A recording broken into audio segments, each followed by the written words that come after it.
Donc je suis allée en Chine en 1989 par une sorte de décision personnelle après une rupture amoureuse et parce que ça faisait longtemps que je m'intéressais à ce pays, à cette langue. J'avais des récits en tête d'aventures du début du siècle avec Alexandra David-Néel et je me suis dit, ben voilà, partons loin et faisons une vraie rupture avec ma vie personnelle et professionnelle. Moi, ce qui était surtout, c'était que c'était le hasard. C'est que j'ai choisi d'aller en Chine une année et c'est une année où il se passe quelque chose. C'est ça qui était inattendu. C'est comme si j'ai absolument pas prévu. L'événement est arrivé à moi sans que je l'ai imaginé. Voilà, il est tombé sur moi et il m'a donné un lien avec la Chine extrêmement fort. Pour moi, la Chine, c'est pas un pays n'importe lequel, c'est un pays dans lequel j'ai ressenti des choses très fortes, des peurs, des joies. J'ai vraiment eu l'impression d'explorer. Et c'est ça, je pense que le lien avec la Chine, c'est cette période un peu extraordinaire et inhabituelle des événements de Tiananmen. Et puis de cette jeunesse aussi, parce que c'était quand même continuellement avec des jeunes.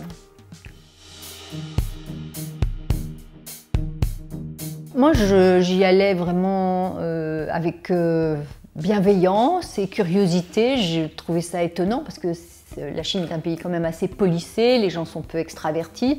Et là, tout d'un coup, c'était gai, c'était un peu naïf, puisque occuper une place dans un pays communiste, c'est plutôt contestataire. En fait, tout d'un coup, ces revendications contestataires dans un pays qui n'était pas très politique, surtout des jeunes de 18-19 ans.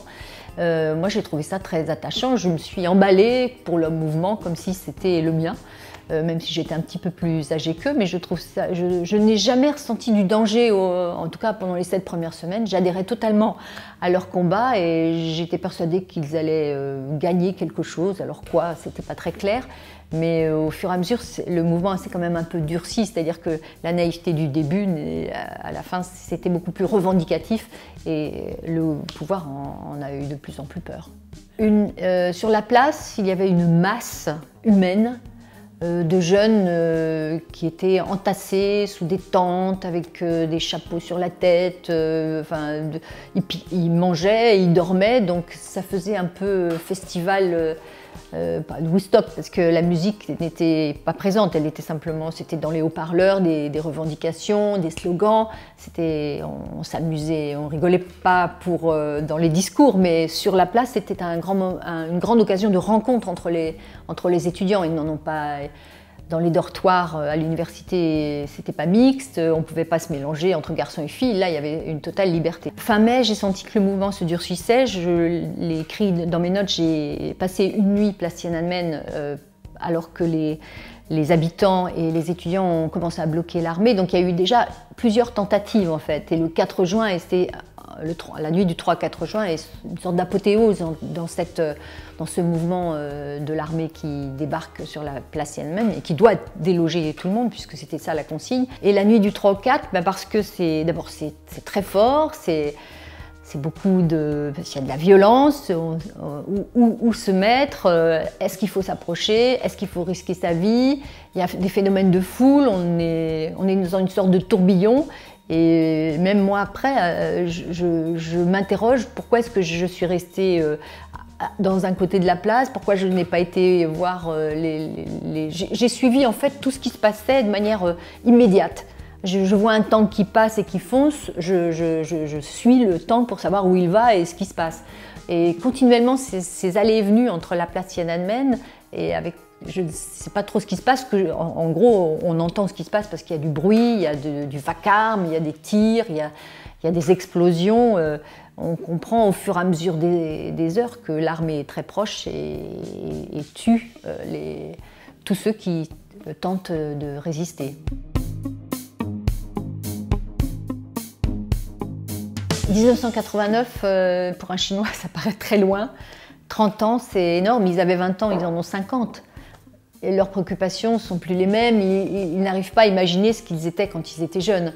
Donc ils ont comme un rejet de parler de quelque chose qui dérange, qu'ils ont classé dans un coin de leur mémoire sans vraiment vouloir ni le remettre à la surface, parce que forcément, si on reparle de Tiananmen, c'est reparler du Parti communiste, reparler d'une sorte de contestation du Parti communiste, et je trouve qu'ils ont des difficultés ils ne veulent même pas aborder ce sujet de le Parti communiste chinois est entre guillemets parfait, puisqu'il a réussi à développer la Chine. Donc ils ont une réticence parce que c'est comme remettre en question leur propre confort actuel.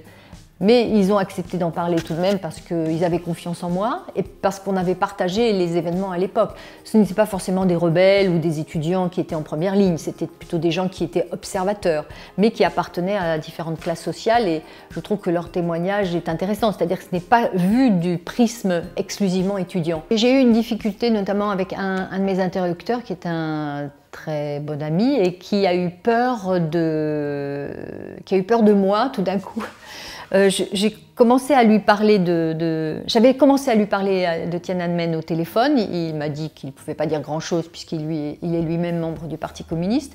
Mais quand je l'ai rencontré, il a eu extrêmement peur. C'était comme si j'allais menacer tout ce qui assurait son confort matériel, et comme si j'allais remettre en question mais jusqu'au Parti communiste, alors que ce n'était pas mon intention. J'ai été moi-même étonnée du nombre de mes amis qui considèrent que c'était une bonne décision de faire une intervention militaire, au mépris du nombre de victimes.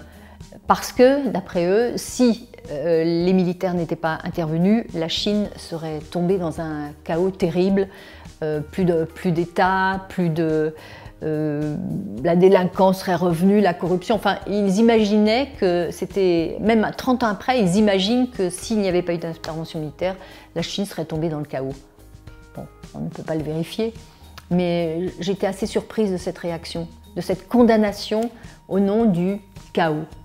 Oui, j'ai trouvé des jeunes peu intéressés par la politique, très sûrs d'eux, nationalistes, anti-américains, et très imbus de leur personne et s'intéressant à pas grand-chose. Ils veulent réussir, ils veulent tous réussir, et ils sont très peu critiques vis-à-vis du régime. De toute façon, ils en sont l'élite, et je pense qu'on les habitue par un sorte de matraquage idéologique à défendre leur pays et à défendre les dirigeants. Donc il n'y a pas de place pour la contestation. La contestation individuelle peut-être un petit peu pour si on se sent un peu différent, homosexuel.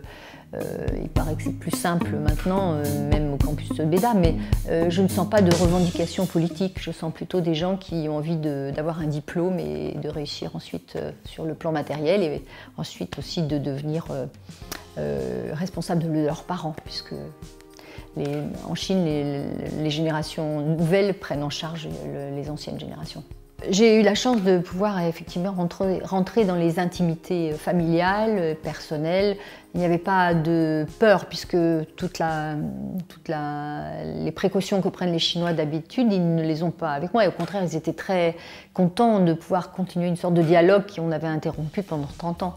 C'est assez fascinant pour moi, et agréable aussi d'imaginer qu'ils m'ont refait confiance, parce qu'on avait eu des événements communs, des voyages communs, j'ai pas eu à reprendre et à les apprivoiser. En fait, ils étaient déjà apprivoisés en arrivant, et c'est vrai que ça m'a facilité beaucoup les choses. Les gens m'ont ouvert leurs portes, à part quelques demandes de changer un peu des pistes, ne pas dire où était la résidence de campagne, ne pas dire le nom d'une entreprise. J'ai pu entrer chez eux et voir comment ils vivaient, leur demander leur salaire, leur demander comment ils vivaient avec leur famille, leurs parents, de quoi avaient-ils peur, de quoi avaient-ils envie, quelle aurait été leur notion du bonheur.